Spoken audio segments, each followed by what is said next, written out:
Hola, ¿qué tal? Bienvenidos todos a esta presentación. Les doy la bienvenida en nombre de Editorial Océano de México y les agradezco que estén poniéndonos atención acá en el marco de la 20ª Feria Internacional del Libro del Zócalo, en esta ocasión en su edición virtual. Y estoy con José Luis Trueba Lara porque vamos a presentar el día de hoy su más reciente novela, Malinche. José Luis, ¿qué tal? ¿Cómo estás? Qué gusto verte en 2 dimensiones. En 2 dimensiones, sí. Ya en nuestro mundo es así. Ya no, exactamente, la distancia es ya la regla, pero tenemos la tecnología para hablarnos y para vernos y para que nos vean qué es lo que queremos ahora. Entonces, pues bueno, vamos, en vez de dedicar este tiempo a los preámbulos, vamos de lleno, vamos al grano. Estamos presentando, como decía, tu más reciente novela, Malinche, que está recién salidita del horno. Y pues bueno, lo primero que quisiera que nos contaras es que hablaras de la génesis del libro y que hay que hablar de la génesis de tu novela anterior que publicamos nosotros también, que es Moctezuma, ¿no? Entonces, ¿por qué son dos libros hermanos? ¿Cuál fue el origen de estos libros? Cuéntanos. Fíjate que cuando empecé a trabajar con Moctezuma, con la novela, a mí se me había ocurrido una idea que parecía genial. Y tenía el problema de todas las ideas geniales, que era bastante mensa, pero no importa. A mí me parecía genial. Y se me ocurría que debería de contarse la historia de la conquista, entreverando así, como si fuera una cadena de ADN, dos discursos. El discurso que hablaba y contaba la historia de Moctezuma y, por otro lado, el discurso que contaba la historia de la Malinche. Bueno, el resultado final, después de un tiempo de estar chambeando, pues tenía varios defectos. El primero es que tenía cerca de 700 páginas. Una novela de 700 páginas de Vasily Grossman para adelante. Si no estás en esa categoría, mejor te regresas y le mochas. Y segunda posibilidad, a mí me parecía que esto acababa por crear como un gran caos léxico, caos en los discursos, y pues no hubo más remedio que proceder a la separación como los siameses. Y pues más o menos la muché. Y nacieron dos.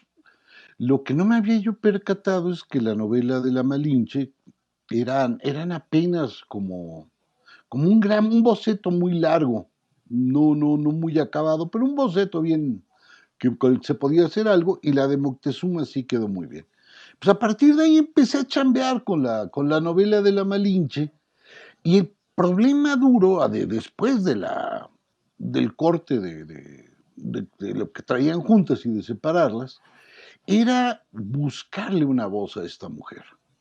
Porque eso es una lata, man. Digo, tenías de entrada un problema de distancia, es decir, nos separan 500 años, que se dice rápido, pero no es poca cosa. Nos separa el género, que también es un problema serio.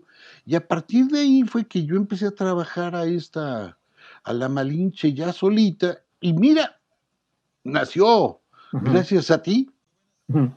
Es nuestra hija común. Nuestra hija común, bueno, y gracias a todos nuestra los hija nuestra común, hija colectiva, porque de esos son los trabajos. Claro. Pero sí, justo lo que comentas, creo que es una de las cosas en las que se notó más el trabajo de la novela, que es el construir una voz, ¿no? Porque dices, bueno, está la distancia, está la complejidad de construir una voz femenina, pero además es por la naturaleza de lo que se registraba y lo que no se registraba en las crónicas en la época. Pues bueno, si estamos hablando de una época en la que las mujeres son moneda de cambio, que no se les consideraba en ese momento una valía como persona ni remotamente cercana a la de los hombres, es un personaje que está contado de oídas, se nos dicen varias cosas de ella, pero evidentemente su voz nunca aparece en ningún lugar, ¿no?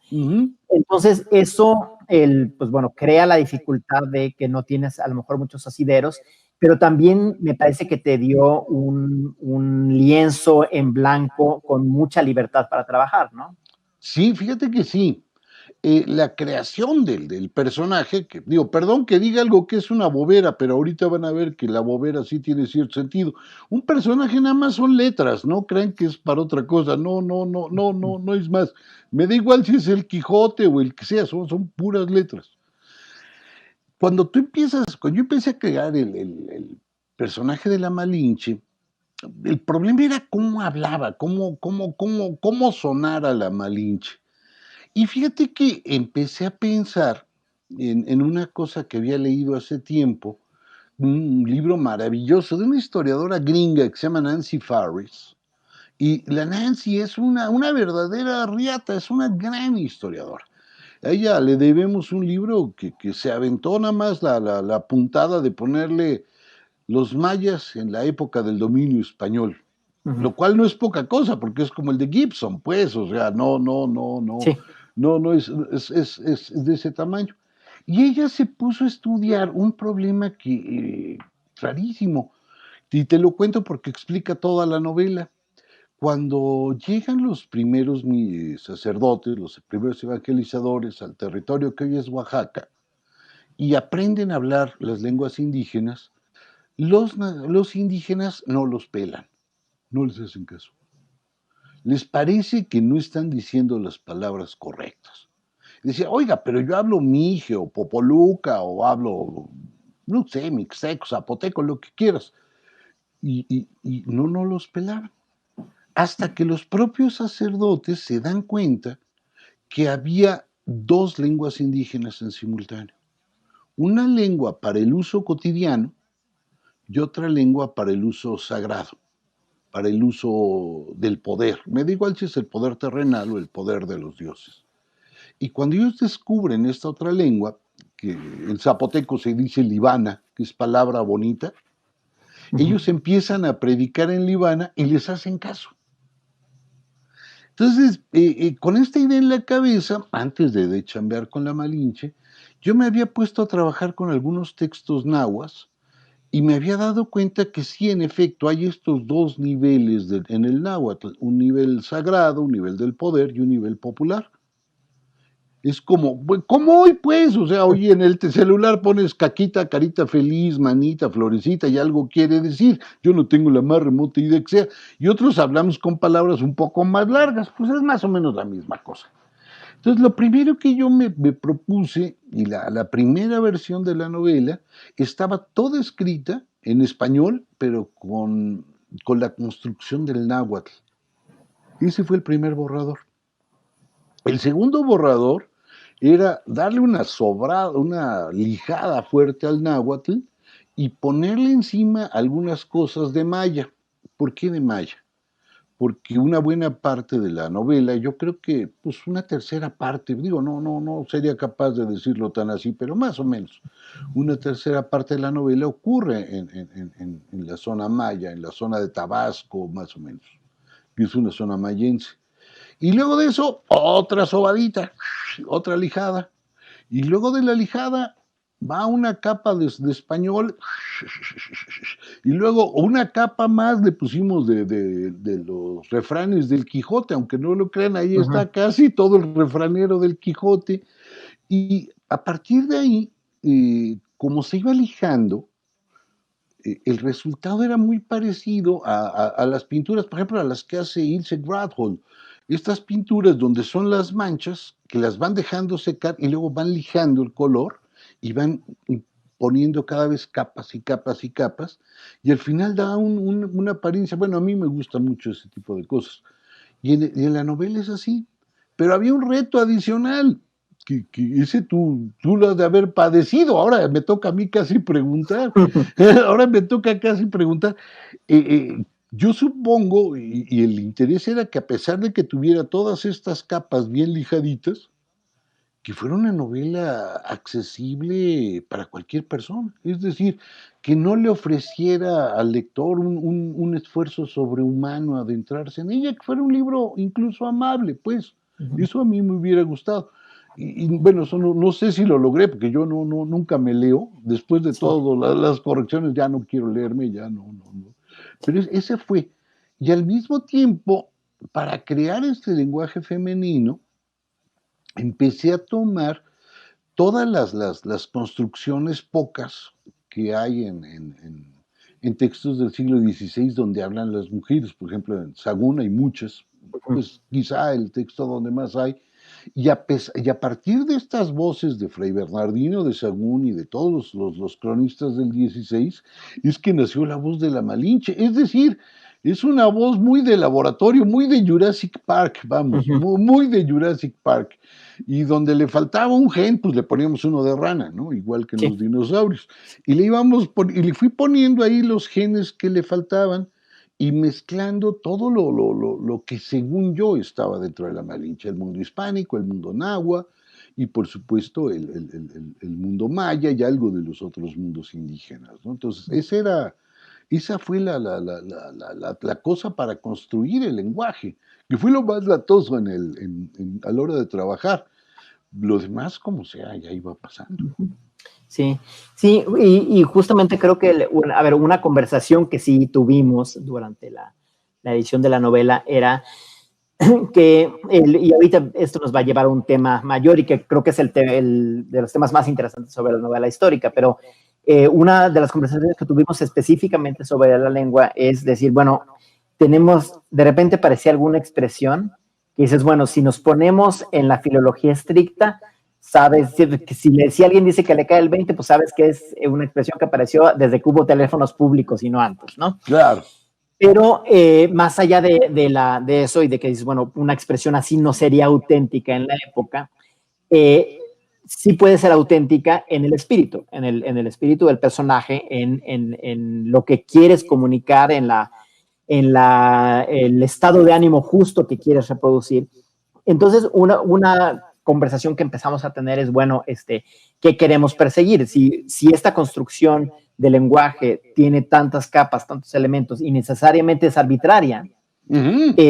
pues no nos es posible alcanzar ni deseable alcanzar una precisión filológica, porque lo que queremos es que la novela fluya, que la novela se deje leer y que la voz del personaje sea auténtica y sea coherente consigo misma, ¿no? Ujú. Entonces creo que eso fue tuvimos ahí un poco de estira de floja con algunas expresiones que eran un poquito excesivas en ese Ajá. sentido, pero que nos daba un juego muy interesante porque decías, bueno, si está escribiendo ella o si está contando ella su historia ya muy cerca de su muerte, pues ya es después de un periodo de asimilación también, ¿no? Es después del matrimonio, por ejemplo. Entonces, Ajá. nos permitió creo que una serie de juegos muy interesantes esta cuestión del lenguaje y que finalmente termina en la fidelidad a la propia voz, ¿no? Exacto. Ahora, esto me sirve para llegar a otro tema que creo que es el tema del que nos gusta mucho hablar cuando hablamos de novela histórica, que es dentro del género de la novela histórica, entendemos que muchos de los lectores, o que sea buena parte de los lectores, les resulta muy, muy atractivo justamente la segunda palabra, la parte histórica, ¿no? Leer sobre otras épocas, leer sobre los grandes personajes. Pero esto solo funciona si atienes la primera parte, que es la cuestión de la verdad novelística. Y siempre hay una estira de floja, y tú me decías que si tienes que tomar una decisión que vaya y tienes que elegir entre ir contra la novela o ir contra la historia, siempre es mejor ir contra la historia, ¿no? Sí, por supuesto. Mira, esto tiene varias explicaciones. A mí, te confieso, no me gustan las novelas históricas donde van a revelar verdades. Entonces, pues, ¿para qué haces una novela, pues? O sea, si es para decir verdades, pues escribe un sesudísimo libro de historia y ya lo discutimos, pero es otra palestra.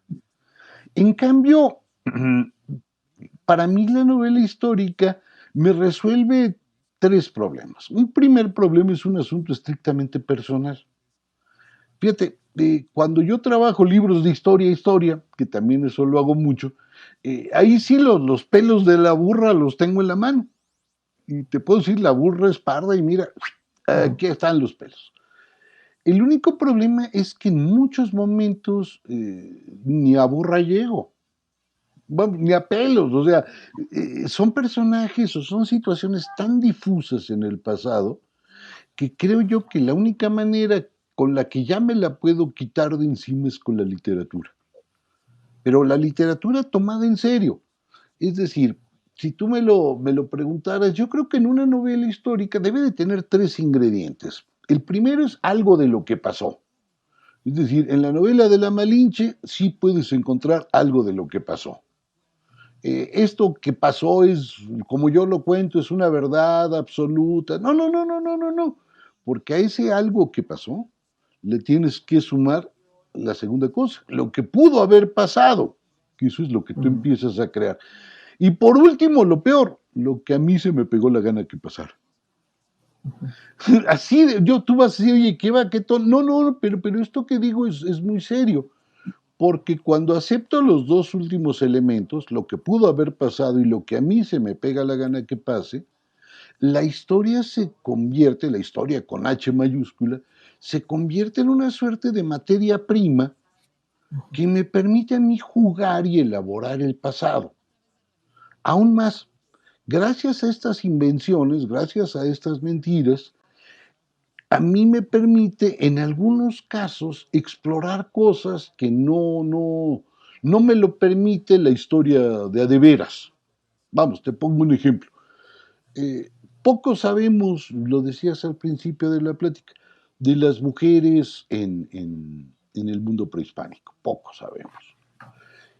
Entonces, con lo poco que sabemos, cuando las pones a trabajar como personajes, y si eres más o menos consecuente con tu personaje y con tus personajes, es probable que alcances a intuir hasta algo que pasó realmente, a intuir. No me lo vayas a preguntar si esto es cierto, pero vamos, le apostaba una lana. Es decir, la novela debe de ser eso antes que nada. Debe de ser literatura. Ya si de pilón tiene algo de historia, bueno, pues está bueno, eso lo encuentro como una suerte de condimento. Pero aquí hay dos detalles. Por una parte, yo creo que en la novela histórica, a mí es algo que me angustia mucho, hay que decir la verdad al final, o sea, se vale mentir hasta la última página y hacer lo que se te pega la gana con tu personaje hasta la última página de la novela. Terminando la última página de la novela, yo creo que el lector tiene el derecho de conocer qué trampas hiciste. Bueno, tú conoces mis novelas, siempre termino diciendo, miren, yo esto me lo saqué de acá, pero hice trampa aquí y esto no es cierto, etcétera, etcétera. Incluso el presentar todas, bueno, no todas las que yo veo como las principales fuentes de la novela, me permiten que el libro tenga un swing adicional que a mí me parece crucial, que sea un libro que invite a otros libros. Es decir, yo no creo que los libros te lleven a nada más que otro libro. Bueno, a mí no me han llevado más que a juntar más libros, pues no da para más, lo cual me parece buenísimo. Entonces, si alguna persona lee la novela y le da curiosidad a algo, hay un camino que yo le ofrezco que puede seguir. Por supuesto, lo puede mandar muy lejos, lo puede mandar a la porra y, y seguir su propio rumbo. Esa es una cosa. Y una segunda cosa que también creo que es importante es que en la novela histórica no necesariamente deberíamos de pensarla como un tribunal. Es decir, en la mayor parte de las novelas históricas que yo leo, o que veo que existen en el mercado, las convierten en una suerte de tribunal y entonces llaman a Cortés a cuentas y lo juzgan, o llaman a fulano a cuentas y lo juzgan y lo condenan o lo exoneran. A lo que voy es a esto, ¿no valdría la pena pensar que ellos son un personaje? Es decir, que son un personaje literario y que lo único que hoy tenemos de Hidalgo son puras letras, por eso decía lo de las letras, o de Moctezuma solo tenemos letras, Ujú. y de la Malinche solo letras. ¿Por qué no los pensamos como personajes literarios? Y si los volvemos así, quizá no seamos tan malvados o tan juzgadores como parece. Incluso nos daría oportunidad de mirarlos de distintas perspectivas. O sea, cuando yo me meto a trabajar en La Malinche y la convierto en la voz de la novela, lo que yo quería es que ella me sirviera también como un espejo para captar, para reflejar a otras mujeres. Y por eso me interesaba más también. Pero no había ningún interés de juzgar. Yo quería entender a mi personaje. Y en ese sentido es solo literatura, que algo pasa de la realidad, sí, pero no es por casualidad, pues, o sea, Ujú. no lo sé. Sí, yo creo que es así. Sí, estoy de acuerdo porque existen, creo que las dos tentaciones opuestas porque son hermanas, que son o de utilizar usar la novela como una herramienta para el juicio implacable de la historia. Sí. Y es decir, si vamos a pensar, este personaje no era como tú creías, Ujú. y vamos a interrogarlo profundamente y hacerlo pedazos para ver qué encontramos. Y la otra tentación también, que es una tentación quizá de otra tradición, pero que es convertir las novelas históricas en vidas de santos, ¿no? Entonces, Sí. todos los milagros que hizo Miramón, por ejemplo, ¿no? Por decir un personaje disparatado, que realmente tampoco tiene mucho sentido, porque, a ver, ni la novela es una herramienta de investigación histórica, ni la novela es o no debería ser una herramienta de la propaganda, ¿no? No, Entonces, creo que justamente cuando eliminas estas dos tentaciones y te centras en pues, la exploración de un personaje desde el punto de vista literario, tienes mucho más campo de acción y además puedes entrar a los personajes más conocidos o a los más oscuros y cualquiera te puede ser buena materia prima, ¿no? claro, claro. En ese sentido, cualquier personaje se puede convertir en un gran tema. Pero fíjate que ahí en lo que tú dices, creo que hay una tercera vía que puede ser muy divertida. La novela te da chance también de contar la historia de un personaje desde una voz que no has oído. Ujú. Y vamos, puedo poner un ejemplo muy menso, pero que es muy claro. Las novelas de Benito Juárez sobran, hay como unas 624, digo, más las que se publican esta semana. Ujú. Pero Benito Juárez hay unas que efectivamente es el pastorcito que se queda atorado y, en fin, esta cosa que todos conocemos. Y las otras es saber dónde le encuentran la espinilla más grande a don Benito. Las dos no funcionan, pero ahora imagínate que la novela de Benito Juárez la cuenta, por ejemplo, Guillermo Prieto, Ujú. que fue su cuate del alma y luego su enemigo mortal. Ujú. Tan enemigo que se dejan de hablar y no le vuelve a dirigir la palabra a Guillermo Prieto, es más, lo invita varias veces al gabinete y Prieto lo manda bastante lejos. Digo, no quisiera decir a dónde porque capaz que hay niños, pero imagínate esa novela contada por Prieto. La verdad es que Juárez resultaría divertidísimo, porque tendrías esta cosa de contrastes absolutos y un cuate echando para afuera toda la bilis. No sé si me explico, Ujú. se volvería muy, muy interesante.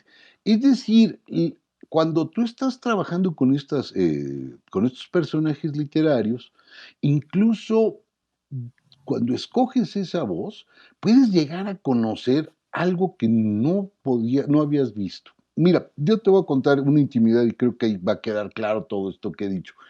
Cuando yo me di cuenta de a de veras que la novela histórica era en serio, fue gracias a Thomas Mann. Yo gracias a Thomas Mann entendía la aristocracia prusiana. Juro que ahí le entendí. Juro que ahí entendí eso que le llaman la vía Juncker del capitalismo. Todas esas cosas que hablan en los libros muy serios. Thomas Mann, de repente, a mí me las volví. Y conste que los Buddenbrooks no es una novela esbelta, digamos, anoréxica no es, pero el mundo se te vuelve absolutamente nítido. Con Vasily Grossman me pasa exactamente lo mismo. Vamos, yo cuando leo Por una causa justa, a mí me gusta más Por una causa justa que Vida y Destino. Yo sé que lo que acabo de decir se oye mal, pero me gusta más Por una causa justa. Tú volteas y dices, es que ya entendí. No me vayas a preguntar por qué, pero hay una cierta comprensión del pasado. En ese sentido, el chiste en ambos casos, tanto en Mann como en Vasily Grossman, lo que tienes es, en un caso, a un periodista de primera. Vasily Grossman era un gran periodista, el que lo dude, vamos, que lea la cosa que escribió sobre la guerra, no tiene merma su trabajo periodístico, y eso él lo vuelve una literatura de a de veras, de a de veras. Y yo creo que cuando uno trabaja como historiador, tienes esa oportunidad. Tienes la oportunidad de renunciar a Clio y cambiarte de musa. Tienes la oportunidad de abandonar el pie de página erudito donde vas a discutir si fulano le dijo a Mengano en la famosa conferencia de 1932 y vas a entrarle a cosas que te pueden revelar el pasado. Es decir, en el fondo, la novela, además de ser este personaje, es un esfuerzo también, por lo menos de mi parte, por tratar de entender una época, de tratar de entender un momento. No sé si lo logro, pero por lo menos las respuestas que me doy como algo tentativo me parecen buenísimas. Claro, hasta que resulta que sigues avanzando y te encuentras algo que no habías pensado y todo se cae, pero eso es de rigor, eso a todos les pasa. Eso a todos les pasa, pero eso es padre, ¿no? A mí me... Sí. Sí, pues justamente es lo que creo que buscamos los lectores de novelas siempre, ¿no?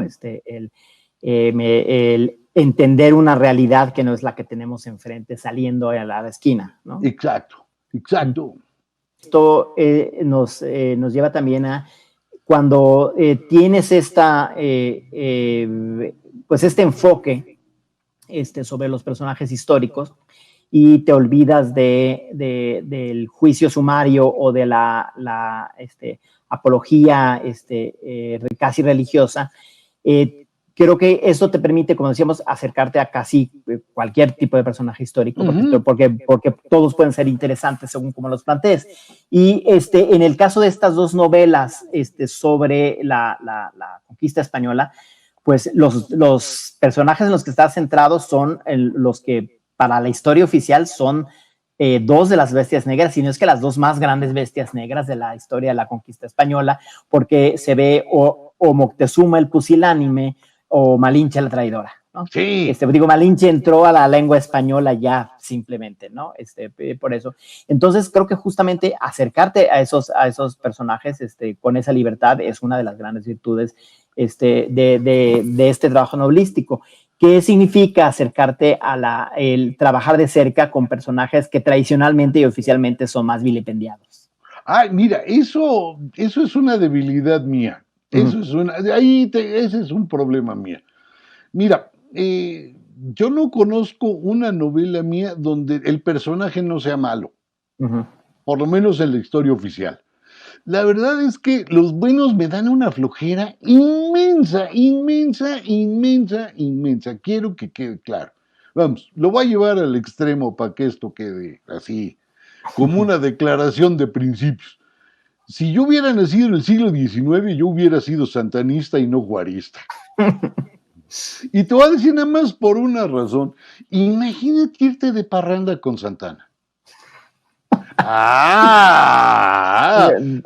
¿Qué prefieres? Bueno, Santana, pues es como irte de borrachera con Huerta o con Madero, ¿no? Pues exacto, pues yo me voy con Huerta, pues si Huerta sí sabía de borracheras, no, Madero, pues ¿qué iba a saber? Ahí llegaba a su casa y le hablaba el hermano chiquito que se había muerto chamuscado, entonces pues no, la verdad es que no.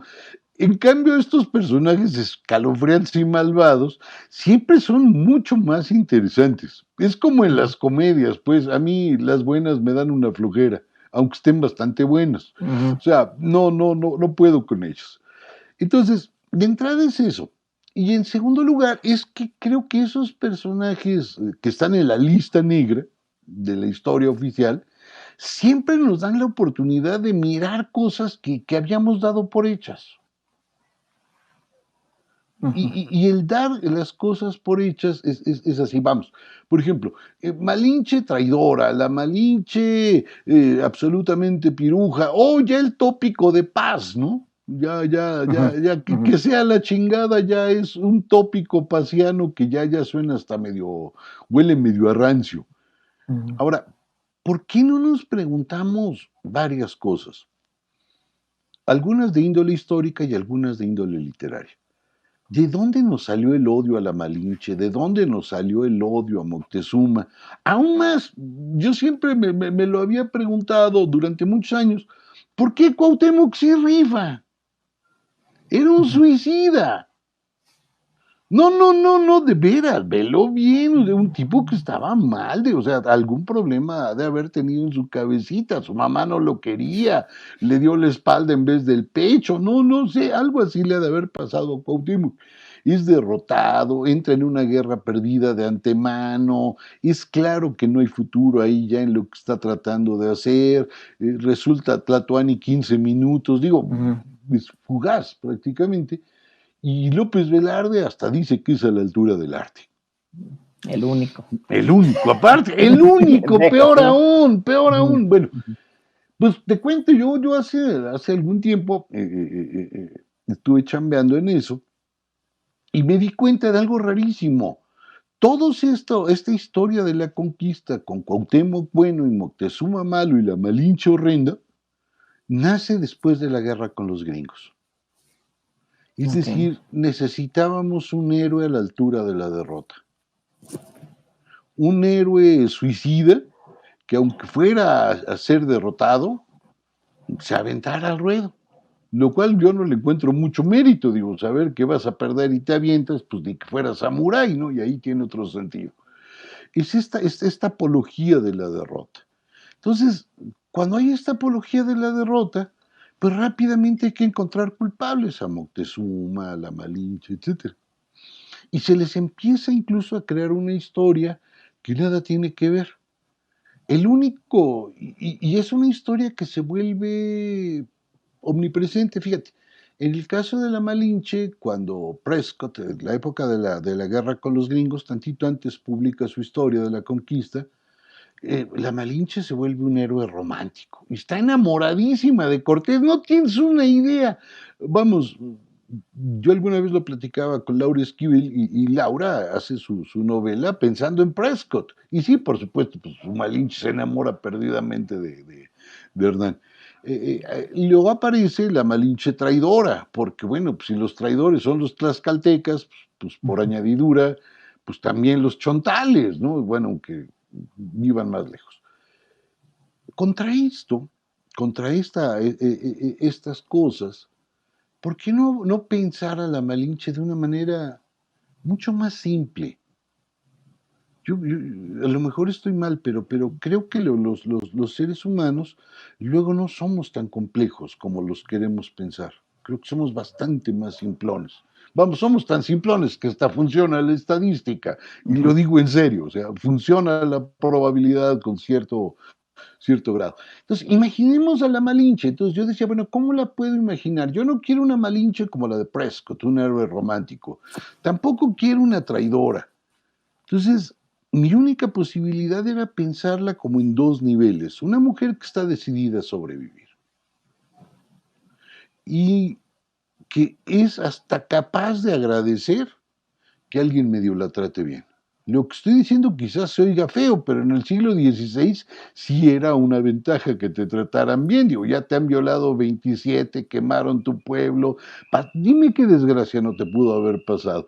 Y alguien te da un cariñito, te has de sentir maravilloso.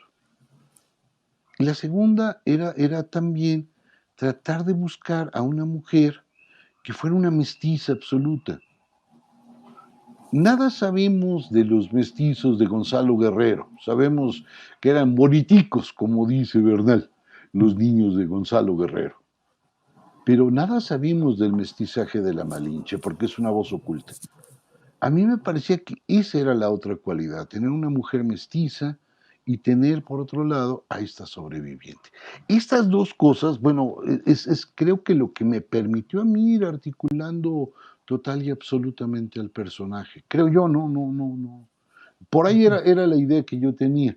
Y a mí se me ocurrió leyendo a una historiadora gringa, a Camilla Townsend, que tiene una idea parecida a la Malinche. Claro, hoy ya Camilla Townsend todo el mundo la mira mal, después de 1519, del año 19, que todo el mundo le dio por escribir sobre la conquista. La pobre Camila la pusieron del asco, y a mí me sigue pareciendo interesantísimo historiador. Y ese fue más o menos. Sí. Sí, y creo que la otra parte ya como personaje secundario, pero también está la oportunidad de explorar a Cortés, a quien, como lo vemos desde los ojos de la Malinche, es la pregunta que tiene la gente que se relaciona de cerca con personas con ciertos trastornos de personalidad, que es de cómo amaneció hoy, el terror de decir cómo va a amanecer hoy este tipo. Esa angustia constante la que me encontré yo en los capítulos de la novela, que es justamente esa expectativa, ¿no? De qué demonios se le va a ocurrir ahora. Sí, pues sí, es que, mira, Cortés tiene todas las virtudes y todos los defectos del poder. Es un cuate que es capaz de lo que sea con tal de lograr aquello que se le metió en la cabeza. Puede traicionar al que era su cuate del alma hoy, pero mañana ya no. Él es capaz de lo que sea. Y aparte está metido en un mundo que no entiende. Es decir, todo el mundo habla de Cortés bastante mal, y a mí me parece que el pobre la ha de haber pasado muy mal. O sea, imagínate que llegas a Mesoamérica y de pura recepción, ya sabes, comen gente, son bravísimos, tienen un carácter espantoso, y si te agarran, olvídate, te va a ir muy mal. Con eso tú llegas ya medio ciscadón, por más bravo que haya sido. Ahora, el mundo de Cortés es un mundo medieval. Ellos traen en la cabeza, no traen al Renacimiento, ellos traen a la Amadís en la cabeza. Traen al Spaladiani, a todas las novelas de caballería los traen en la cabeza. Entonces llegan y les aparecen estos cuates. Y Cortés, imagínate todavía peor, para entender a un fulano, el fulano le habla a la Malinche le habla al traductor y el traductor le habla a él. Es el teléfono descompuesto perfecto. Yo no tengo la más remota idea qué entendía Cortés. Ni si entre ellos se entendía, no. Bueno, y a pesar de todo esto, es un hombre dispuesto a seguir adelante. Y está dispuesto a jugársele y apostarle todo lo que tiene, la vida entera. Y por supuesto empieza a enloquecer. Yo sospecho que enloquece como todos los poderosos. Al final yo estoy convencido, y esto sí lo diría casi como hecho histórico, que Cortés ya cuando triunfa, ya está convencido que es el Tlatoani. Es decir, él es el nuevo Moctezuma. No el Cuitláhuac ni el Cuauhtémoc, sino Moctezuma, que era el poderoso de a de veras. Y él empieza a hacer todo lo posible por vivir como un tlatoani. O sea, él sin problema empieza a tener ahí su casa chica dentro de la casa grande, con singular alegría. Él empieza a pedir una serie de actos de sumisión. Y aparte él sabe que es el único hombre de poder en este lugar, que no sabe a dónde va a dar. Incluso él está convencido que va a llegar hasta China. Eso no sale en la novela. Pero cuando arma ahora sí que arma su armada, cuando construye sus barcos ahí en Huatulco, él está dispuesto a llegar hasta China y a las especierías. Él está dispuesto a ser el nuevo Alejandro, pero ya dueño de un reino. Es un personaje absolutamente fascinante. Y curiosamente es un personaje al que pocas veces le he hecho justicia, ¿no? A mí, por ejemplo, yo te lo confieso, de los libros de historia, a mí el que más me gusta de Cortés es el de José Luis Martínez. Ujú. Me parece que es un libro muy sereno, lo cual yo le agradezco enormidades a José Luis Martínez, su serenidad. Por ejemplo, el de Christian Duverger, a mí siempre me ha parecido un libro muy extraño, porque me parece que es la autobiografía de Cristian llegando a México. O sea, yo se lo he dicho a Cristian, que todavía no sé si es su autobiografía o una novela policíaca. Ujú. No tengo, perdón, claro que es eso. Pero no encuentro yo un Cortés así que me guste. Y es un Cortés, aparte, gran escritor, digo, las cartas de relación son una maravilla, todavía se pueden leer, es decir, volver a leer unos documentos bueno, no fueron para ser enviados, sino fueron para ser impresos, en realidad, hace 500 años, pues te habla que el tipo no tenía mala pluma. Y ahí, por ejemplo, fíjate, solo le dedica una línea a la Malinche. En el tambache de cartas, Ujú. una sola vez habla de ella. Y no le dice ni por su nombre, le dice la traductora. Conste que ya le hizo un hijo, Ujú, ujú, sí. ya pasó todo, porque hice las últimas cartas de relación donde sale la Malinche, y nada más una vez la menciona. El único que... Ya llegamos a México, dejémoslo pasar, ¿no? Eso está buenísimo. Eso... Mira, cuando vayamos a vivir Europa y estemos ahí los dos en París, vas a extrañar Lo el voy a chiflido extrañar, del sí. carrito de los camotes. Yo eso se lo he dicho a mucha gente que se queja del chiflido del carrito de los Sí. camotes. Entonces te decía, ay, se me olvidó en qué iba. Bueno, no importa, iba en algo de Cortés, no importa. Echémosle la culpa al señor de los camotes, Sí, total, estamos en el Zócalo, ahí que nos, pasan sí, los sí, ahí camoteros. pasa, como sea, sí, sí, que nos forzó a cambiar el rumbo de la De conversación. la conversación No, pero del decías camotero. que solo la menciona una vez en sus cartas, Exacto. ¿no? Ah, y quien le da más espacio es Bernal. Curiosamente, y en el libro 13, famoso de Fray Bernardino, también la Malinche es un personaje muy, muy marginal. Entonces, cuando es justo lo que tú dices, está el lienzo casi en blanco para que digas, joven, lléguele usted, haga Ujú, lo que se le pegue la gana y eso es gratísimo, ¿no? ujú, sí. Ujú. Sí, pues entonces creo que lo que estamos de acuerdo y lo que podemos resumir y lo que hemos hablado mucho tú y yo Ujú. ya en los procesos de trabajar en estos libros es digo, regresando un poco a las obviedades, ¿no? Ujú. Pero pues en la novela histórica la historia debe ser un insumo para la literatura. Y Sí. finalmente el acercamiento literario es el que se vuelve mucho más rico en muchísimos sentidos, ¿no? En presentarnos un mundo que ya que no conocimos y que no podríamos haber conocido, pero presentárnoslo como nosotros lo entendemos, como lo podemos alcanzar a interpretar, Ujú. y nos permite explorar en esta serie de personajes que cuando dejamos de pensar en que son las grandes figuras inamovibles de la historia y pensamos en que son, como dices, pues ya solo palabras, y a veces palabras suyas y muchas veces ni eso, como en el caso de la misma Malinche, Ajá. pues entonces ya a lo que estás sirviendo es a la literatura, ¿no? Sí, Y en ese momento pues tienes otras reglas y tienes otros frutos, ¿no? claro. Ahora, ahí hay algo que tal vez pase, ¿eh? Yo de esto no me atrevo a asegurarlo, pero yo estoy convencido que a pesar de esta servidumbre maravillosa de la literatura, se te genera que tu personaje va cambiando conforme lo vas reinventando en el tiempo.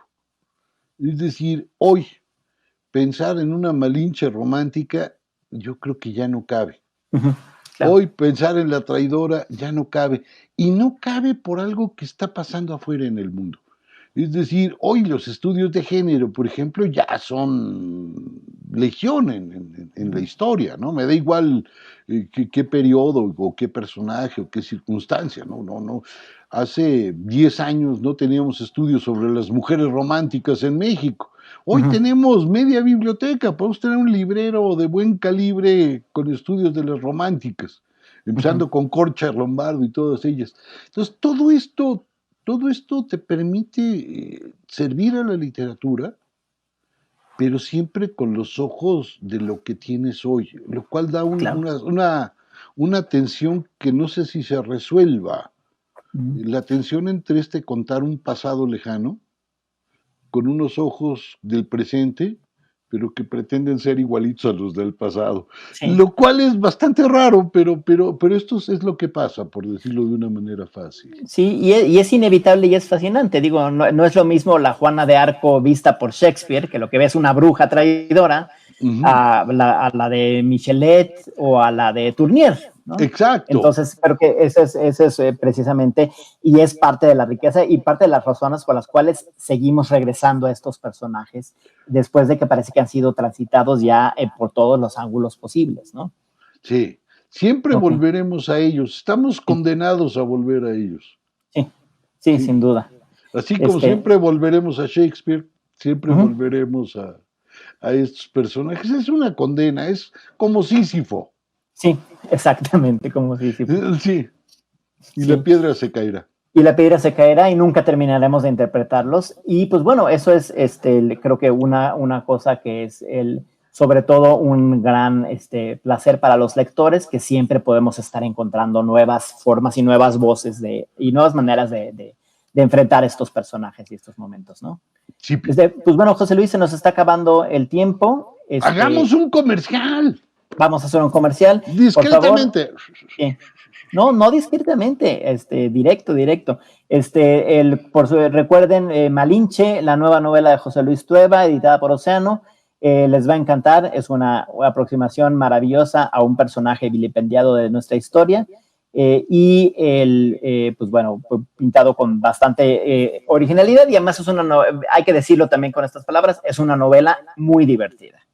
Entonces, pues, cómprenla en donde a ustedes les guste comprar libros. Y pues bueno, José Luis, encantado como siempre de charlar contigo. Al revés, un gusto haberte visto. Sí, hacía meses que no nos mirábamos. Meses que no nos veíamos las barbas. Yo ya me las voy a dejar más largas, me las he quitado y puesto, tú las traes más largas. Sí. Si yo me las hubiera dejado, ya sería un profeta bíblico. Sí. Pues bueno, no estaremos lejos.